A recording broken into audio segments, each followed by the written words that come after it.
In this movie, I'd like to look at how you go about organizing a drawing in terms of producing drawing sheets from what you've actually created on the drawing.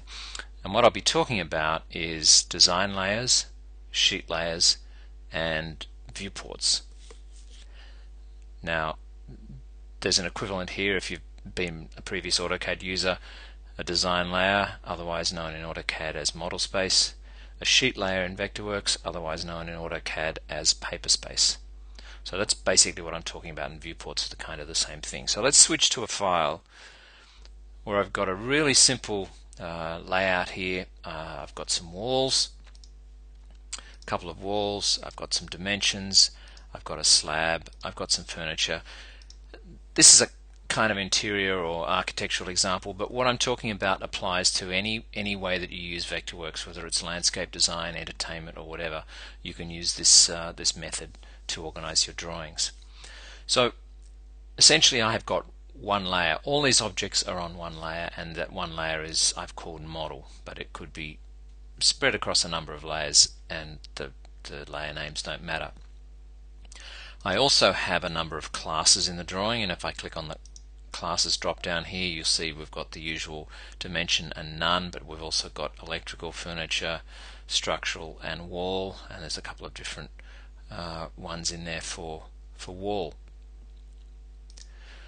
So by putting these objects in a class, it allows me to do things with that class, or do things with the object.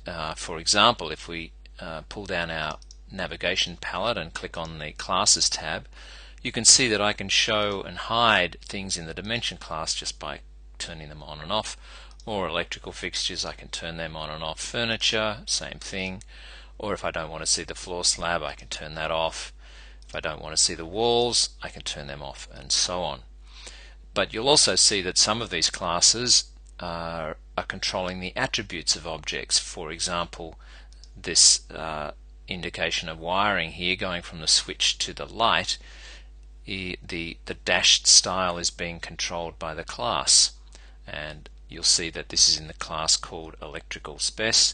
And if I was to click on the little button here and open the classes dialog, you can see here's electrical spec. It has a Y there for yes, that means it's using the graphic attributes of the class. And if we edit the class, you can see that it has a dash style, and that dash style is set up here.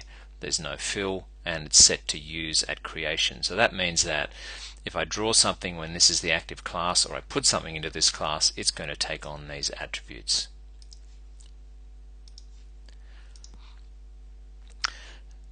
So in a very basic sense, I could just print out this design layer, and you can see my page outline here in this grey line. I'll just zoom out a little bit. You can see, so here's the page outline. That page is actually an A3 page that I've set up using page setup and then printer setup, and you'll see it's set to A3. So that's determining the page that I'm working on here. Another thing in Vectorworks that's important is that generally you'll work at the most commonly printed or outputted layer scale. So I'm working here at a scale of 1 to 50, and I can check the layer scale by clicking on the button here, and you'll see when your list of layers, you can see the scale is 1 to 50. You can change the layer scale in that dialog I just had open, or by right clicking when you're on a layer and choose active layer scale, and we could change the layer scale. Now bear in mind that the layer scale purely changes the size of your drawing in relation to the page outline. It has no impact on the dimensions of objects. A meter at 1 to 200 is the same as a meter at 1 to 50. It just looks bigger when you print it out, and that's why Vectorworks has always tried to show you what your drawing is going to look like on screen. So if we zoom in here a little bit and we turn on the zoom line thickness, you'll see that certain objects, as I toggle that on and off, you'll see the lines get thicker for the objects that we're trying to see. So Vectorworks is trying to show you on screen what the output's going to be like. And that's why it's important to work at a scale that's appropriate to the output, as opposed to drawing at 1:1, which you do in some other CAD programs. Alright, so I could just print this page as it is now if I wanted to, just by going to the File menu and Print. But let's say, I want to create a few variations of this floor plan, but I don't want to duplicate the floor plan. Well, we do that with what's called a viewport. Let's just pull that up, and we'll go to the View menu and let's create a viewport. So we just simply go Create Viewport. Now a viewport has to go onto what's known as a sheet layer, and we don't have any sheet layers in this drawing yet, so let's choose to create a new sheet layer, and we'll just go with the default settings here. You can give the sheet a number and a name if desired, and it's a good idea, because down the track you'll find that these will control the drawing name and number in your title blocks as well, but that's another subject.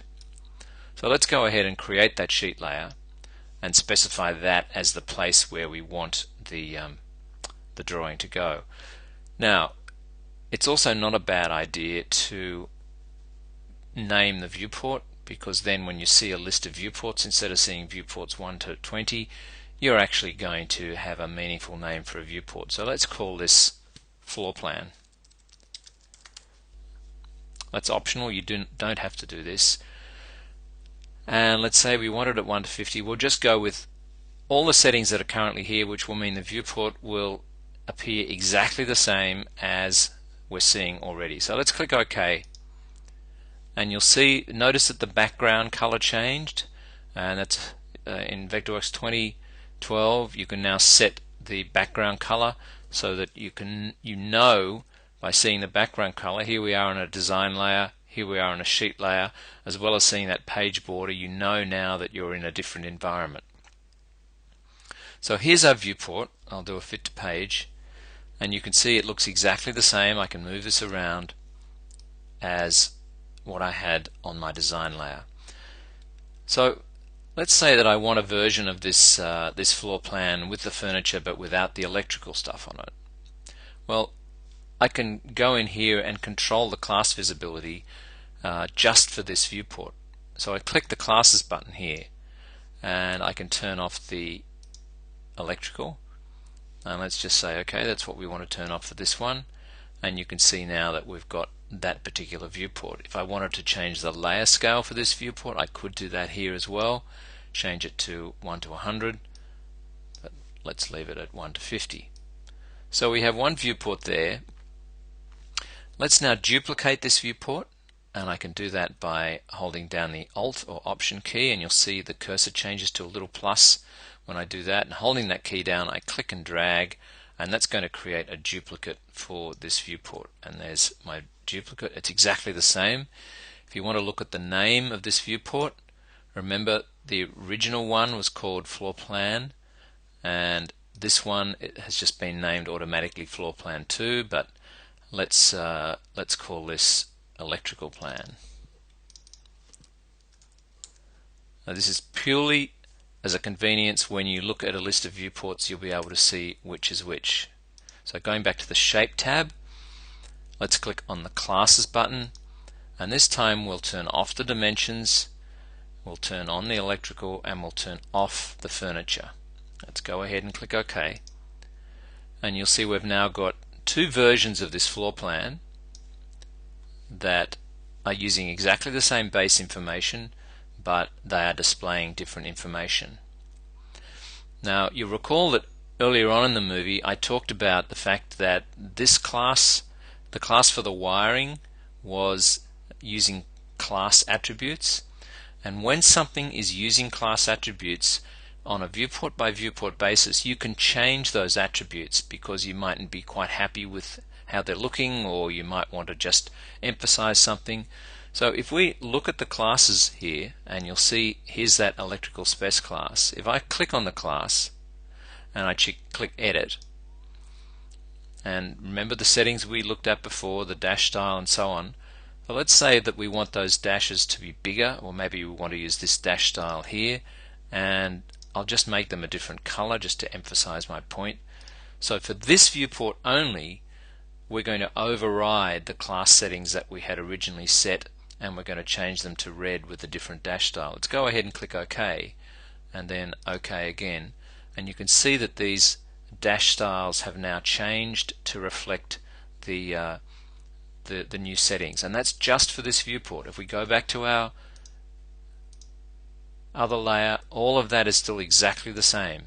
So what we're doing is we're using viewports to look at different views of this drawing, and you can see that on our sheet layer that's exactly what we're doing here.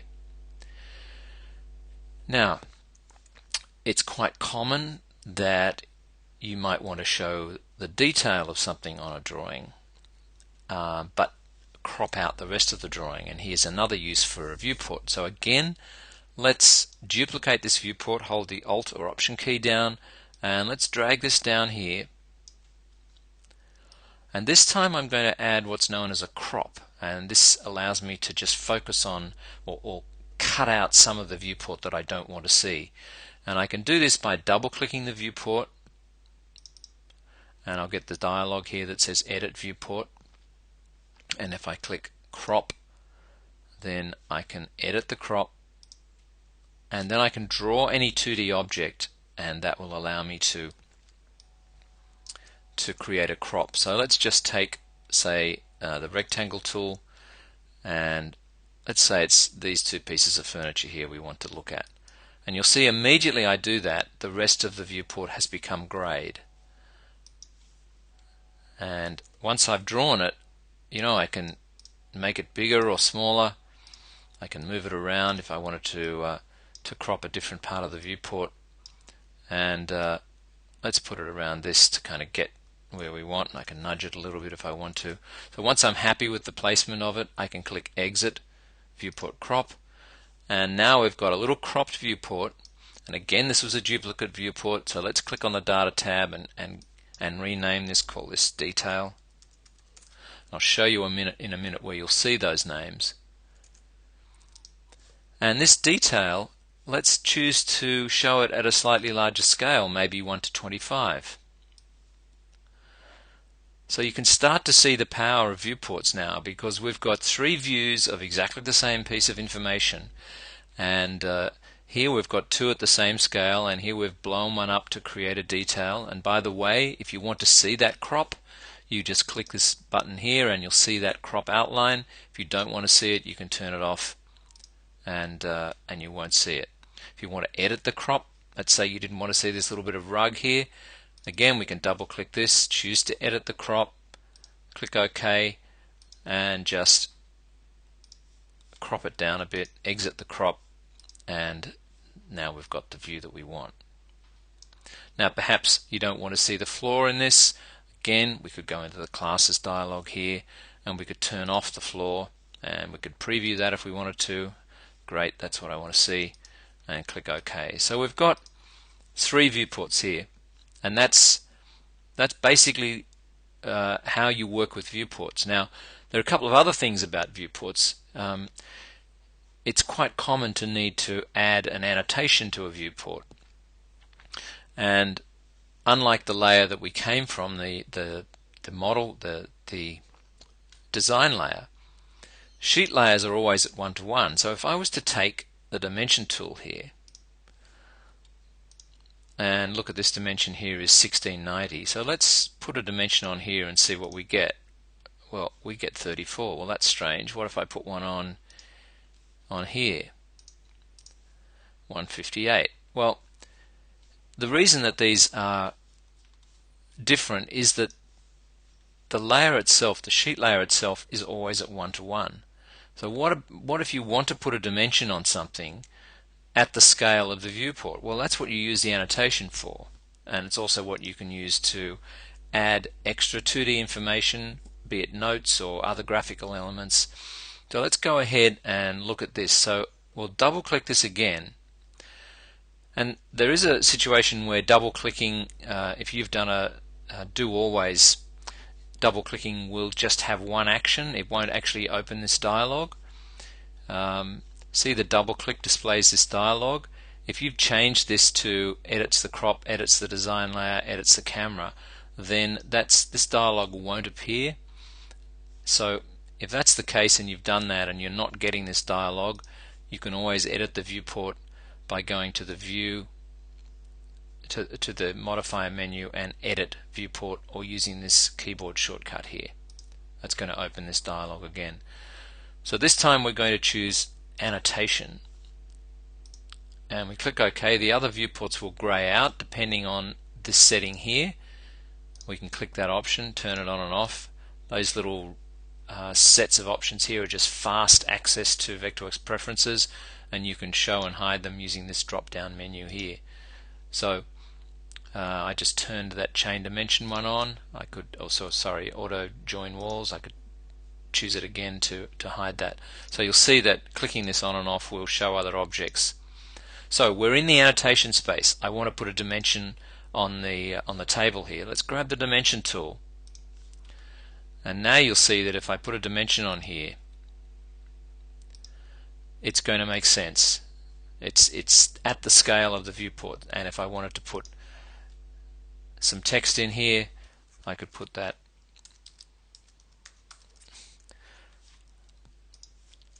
Or I could add a drawing label or anything, but basically I'm now working. I could put a graphical element in here. If I wanted to add a little rectangle on the table or something, I can do that. Then I can exit out of the viewport, and those things that I've added in the viewport are now part of that viewport. So if I move the viewport around, then I can those objects will stay with it. So editing the annotation of a viewport allows you to work at the scale that the viewport is at. Okay, so this is all reasonably straightforward, I believe. So let's go back to our sheet layer now. To our design layer. What you may not have realized is that this is actually a 3D model, and viewports become very powerful when you start working in 3D. So let's set this to, say, a right isometric, and we'll just zoom in a little bit. So you can see here that we've now got our model in 3D. I'll render it in OpenGL to start with, just to get a quick idea of the model. So you can see we've got some dimensions, and our walls and our furniture is in 3D. So you can also use viewports to display this 3D information in lots of different ways. So let's say this particular view that we're currently in is one that you want to display on a sheet layer. So let's, again, once we're in this view that we want, we'll go to Create Viewport, and we'll create a new sheet layer, and let's call this 3D views.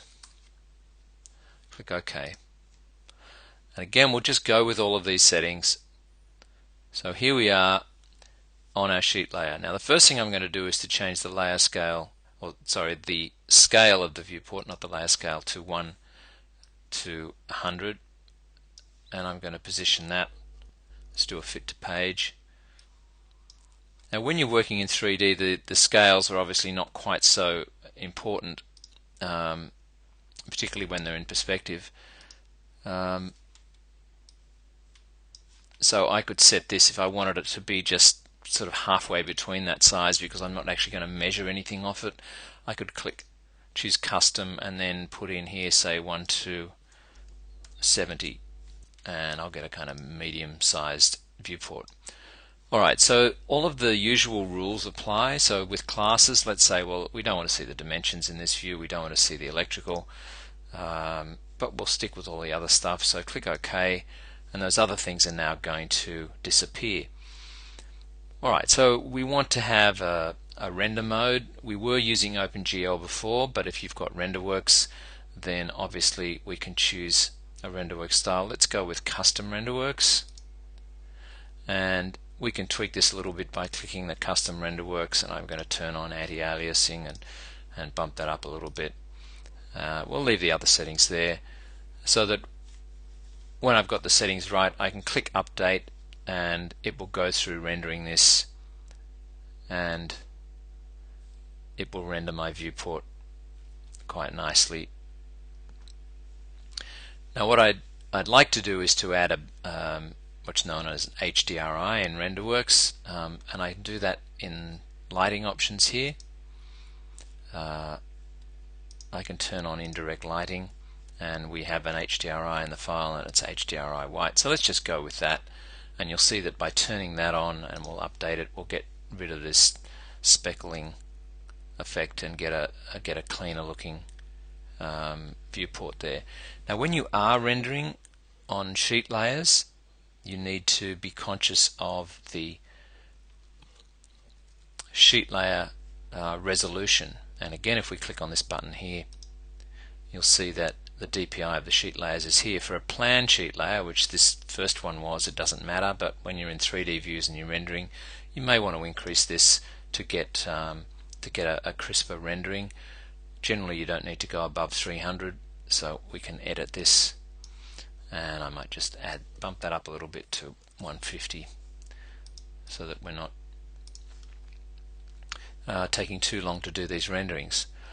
Alright, so again, let's go and name this viewport, and we'll call this right ISO. Now I said you could see a list of these viewports, and if we look in the navigation palette here, you'll see that there's a tab here that displays the viewports, and here are all of the viewports that we've named, and I can jump straight to any of them by double clicking. So if I double click on detail, it's going to take me to the sheet layer that has the detail viewport on it and select that for me. If I go back and double click right ISO, it will take me back to that layer. So you can see that having names on these can be quite useful, as opposed to just having viewport 1, 2, 3, 4. It's only a little thing to do as you go along, but it can help with the viewports navigation. Alright, so we've got a right ISO view here now. Again, let's duplicate this viewport and think about, what if I wanted to create a perspective view here? You know, how can I go ahead and do that? Well, again, if we double click the viewport, another option here is to edit the camera. And if we click OK, it's telling us that we can link a camera to the viewport, which we know. What I'm going to do now is to add a camera. This is a Renderworks only feature, the Renderworks camera. I'm going to do it in a top plan view, so I'll just go back to top plan view, and I'll go to the visualization tool set and select the Renderworks camera, and let's say my view is going to be over here, looking from that point. I've clicked there, and I want to look over to this point here, and the default settings come up for the camera, and I'm pretty happy with that. We can preview this view by going to display camera view, and if it's not quite right, we can either go back to a top plan view and maybe move the camera back a little bit, or we can use the fine-tune camera view, and we can use these controls to adjust what we're seeing until we get the view being just what we want. We can pan the camera a little bit.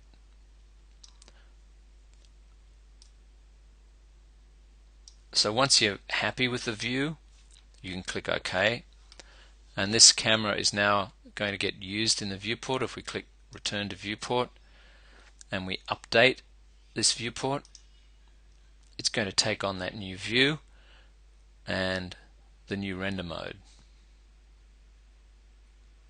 and that'll take a little bit longer to render, because remember, we increased the DPI of this layer.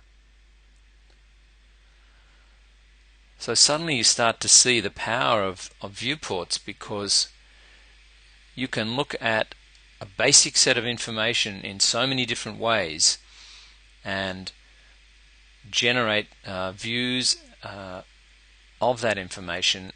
And if I go back and change anything on my design layer, then all of the other views that I've taken of that are all going to update and be current with my design.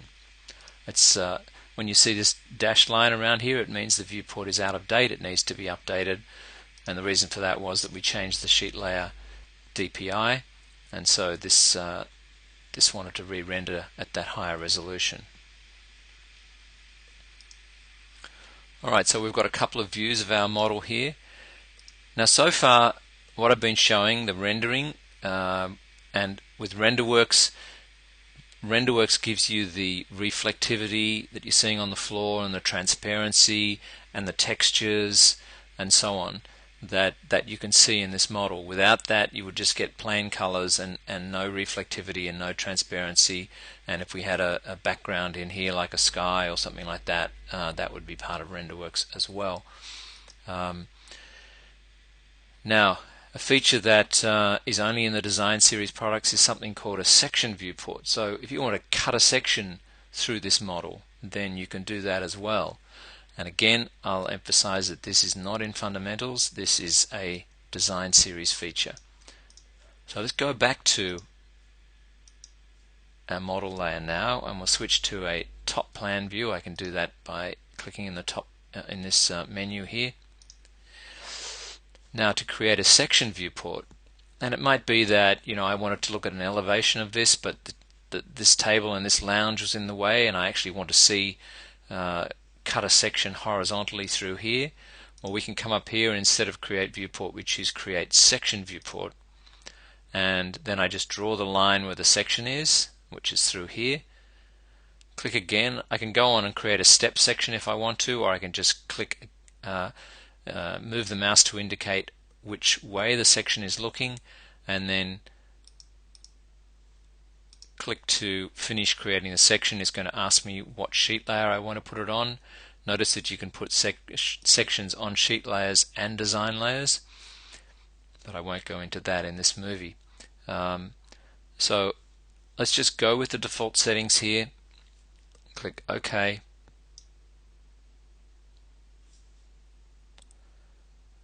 And it's creating our section, and there's our section there. And depending on the settings, we'll determine how this section looks. You'll see that it's labeled the section viewport.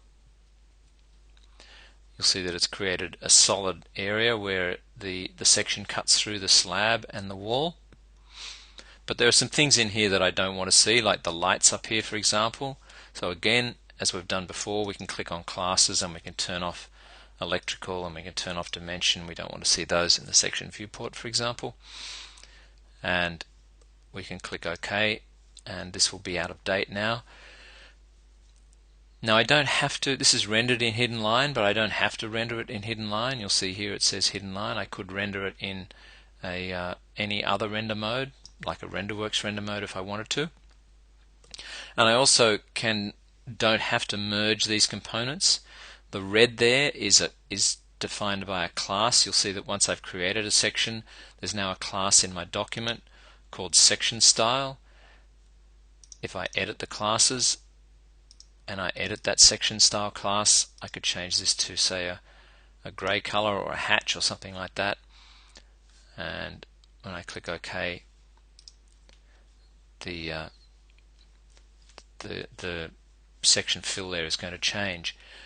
Under advanced properties with sections, there's lots of options to explore. The extent of my viewport, for example, so the length range, the depth range, I can actually set to only show a certain portion of the building, so I could cut out these this wall here or these things that are further away. I can set a height range. There's lots of different ways that I can control attributes. I actually currently have it set to merge the sections, so the wall and the floor are being merged together, but I can also choose to create separate cross sections using the original attributes of the objects. And whether we want to show slab components and lots of other things that you can set for section viewports. Let's just update that now, and it will render through, and So those changes have been made. You can see that the fill here is no longer there because we're using whatever the fill had been set for the floor and the wall, or the slab and the wall. And because we've drawn some geometry on those other layers, these viewports are now out of date. We can click update and they will update as well. Now this is in hidden line, remember, but this can also be in any render mode that you want. So you can see that from a very basic set of information on our design layer, we've been able to create a couple of floor plans, an enlarged detail of the floor plan. We've created a couple of 3D views, and we've created a section as well. And that's all from one set of basic information, just using sheet layers and viewports. So hopefully that will give you some idea of the benefits of viewports and get you started.